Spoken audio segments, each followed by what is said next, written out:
कौसल्या सुप्रजा रामपूर्वा सन्ध्या उत्तिष्ठ नरशार्दूल कर्तव्यम् उत्तिष्ठोत्तिष्ठ गोविन्द उत्तिष्ठ गरुड गरुडध्वज அடடடடா, கற்பூர வாசமே வாசம்தான். என்னடி பண்ற? இதோ வந்துட்டங்க. गरुडध्वज என்னங்க கற்பூரம்? அம்மா பேய்.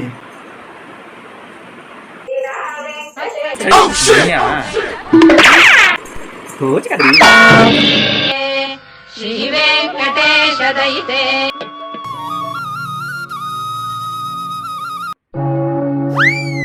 ஏங்க பொங்கல் வேணுமா பூரி வேணுமா? பொங்கலா?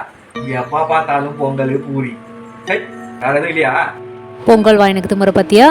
ஏன் என் பொங்கலுக்கு என்ன குறைச்சலு? எங்க ஊர்ல எல்லாம் நான் பொங்கல் வச்சுனா கியூ கட்டி நிப்பாங்க தெரியுமா? பொங்கல் பல்லுல படாது, அப்படியே வழுக்கிட்டு உள்ள போயிடும். பல்லு படாம வலிக்கிட்டு போறது விஷமா? பழையதுக்கு தெரியுமா கற்பூர வாசனை? அத கொஞ்ச நேரத்துக்கு முன்னாடி மோந்து பாத்திய கற்பூரத்தை. Emotional damage.